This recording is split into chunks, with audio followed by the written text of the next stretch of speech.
Hello and welcome to the Calmcast, a time to feel calm and think clearly. I'm Claire Downham, the Queen of Calm, a transformational life coach. I was a burnt out head teacher who finally made the journey to calm after years of trying, and I want to prevent you from having to do the same. The Calmcast is a series of short explorations, gently guiding you back to your natural state, which is calm and clarity. Just listen like you would listen to music, with an open mind and curiosity. There's nothing else to do. Now let's relax into today's episode. So today I'm talking about transformation, and obviously the transformation closest to my heart is my own. I have been through a huge transformation over the last few years. When I was a primary school head teacher, I burnt out. As you can imagine, my life before that point was full of stress, shall we say. Very busy-minded, very busy life, very much trying to control my feelings by making the outside world be different. And that involved actually physically trying to make the world different, but it also involved a lot of ranting about the world that I couldn't change. So there's lots of things in life, isn't there, that we can't change. And it sometimes feels like the only way to relieve the pressure of that is to rant, is to moan, is to complain about those things that we don't like. And I did that a lot. From the tiniest things to the biggest things, from people who hung around in the middle lane too much, in my view, and to the government, to my partner, my ex-husband at the time, whatever. There was just a long, long list of people just not doing life how I wanted them to do it. And it looked like the way to relieve the pressure was either to try and get them to be different, if that was possible, or to rant about it and think about it a lot. Somehow, as if I could find a solution by faffing around in the content of my thinking when it was other people's behaviour. Insane, really. Probably the definition of insanity there. So, that was the first stage, and that led to burnout. That led to me being extremely ill. And what I would say to you about that is that, we are 7 years, more than 7 years on from the moment when I walked out of work and never, ever actually went back, that the consequences of that are far-reaching in terms of, I lost a year of my life, really. I didn't do very much for that year. But also to know that I'm still dealing with the consequences of that. So if you feel like you're going there, reach out to somebody and do something about it.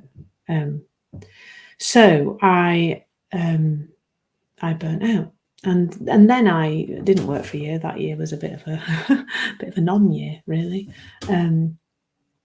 But I then resigned, and I retrained to be a hypnotherapist, which I don't do now. But then I got caught up in I was still a very ranty person, still angry with quite a lot of things, although less so. And the control was about me. It was about, like, can I control my feelings? Can I control my thoughts? Can I make them all different? And that involved a lot of work, a lot of meditation, gratitude journals, the list is, I'm sure you're familiar with the list of different things you can do to try and make yourself feel better. We weren't jumping in cold water back then, though. That hadn't quite taken off like it has done now. Oh dear, I'd love to do an entire live about jumping in cold water, but I don't think I've got that much to say about it, apart from you don't need to do that to be okay.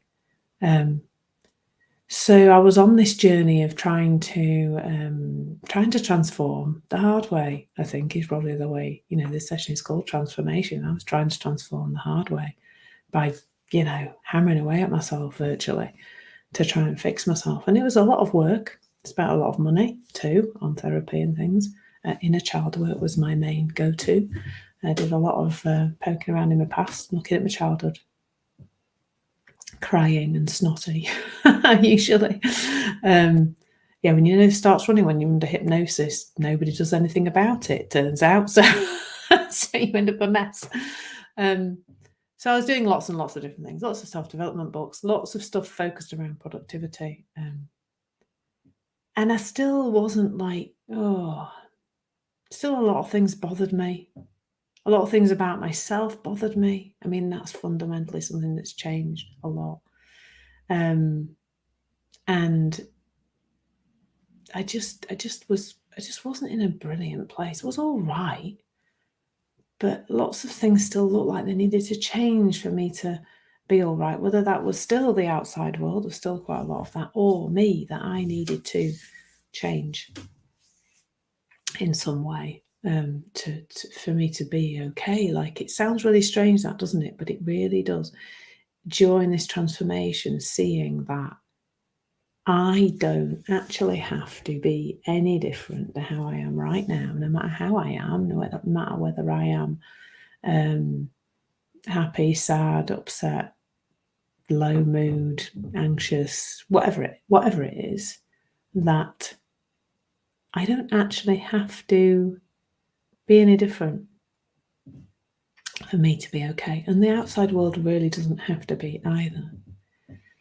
So this last part of, the big transformation was really from January 2020, when I came across the 3 principles, which is what I share in these sessions. And what I point you to is that your experience doesn't come from the outside world. Full stop. I mean, you can hit me with any awful situation, whatever it is. The outside world does not create your feelings. I don't care how annoying your boss is. I don't care how awful your partner is and your kids are really annoying, and etc., etc. The real transformation for me has come from seeing that my feelings don't come from the outside world. Other people, situations, circumstances do not create our feelings. And why is that transformational? Well, it allows you, I think, to see your feelings in a very different way. Like, when I have an emotion going on, a feeling in my body coming from that, I understand that now. So my response to it is very different to what it used to be. My response would be, I need the pressure of this to release. Therefore, something will have to change in the outside, or I will have to think about it a lot or rant about it until I kind of talk myself down, really. Whereas now I know, I'm the big transformation is, hello, I've got a bit of a feeling going on here. I'm a bit wound up, I'm a bit upset, I'm a bit anxious, whatever it is. That's letting me know that my thinking's awry right now. Now, what is to do about thinking that's awry is nothing. Because thinking is like clouds. They're not moving very rapidly at my house this morning across the sky. In fact, can't see that they're separate clouds, just a great big white mass. But they are. I can't see them, but they are moving. They're moving all the time. And they just will go. Thoughts pass through us. They're not meant to hang around and stay in our heads. The trouble is, we often get a bit too involved in that process, and that means that we don't actually allow them to pass. So the transformation there is that the feelings don't mean what they used to mean. They mean something completely different. And so if there's a pressure valve, you know that thing in a movie where your hero's about to die, if the pressure valve goes up into the red, the whole thing's going to go boom, and the hero's going to be doomed. It's knowing that actually that we don't need to do anything with the pressure valve. It's not like a superhero movie or a spy movie. The pressure valve sorts itself out if we let it.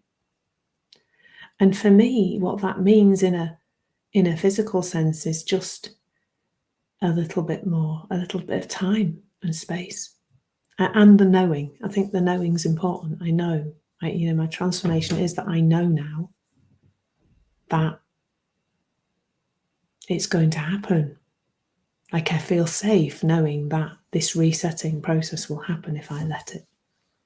I have this immense faith in my psychological immune system and its ability to move me through these emotional states all by itself. I don't need to do anything. And this transformation isn't just what's happened to me. This is happening to hundreds, thousands, probably, I don't know, maybe 1 million people. Lots of people have learnt this and had this huge transformation. It's available to everybody. To see that people can go, we're talking here about people who are institutionalized in terms of their mental illness, not functioning in society, etc., who are now in a completely different place. They've undergone a transformation while nothing in the outside world has changed. Nothing. The transformation has been internal. But wow, what a transformation. And that's available to you too. Thank you so much for listening. There's nothing to do now but bring some awareness to how this is working out in your life. Listen regularly to experience longer and longer periods of calm. This has been the Calmcast with Claire Downham, Queen of Calm. Take care and keep listening.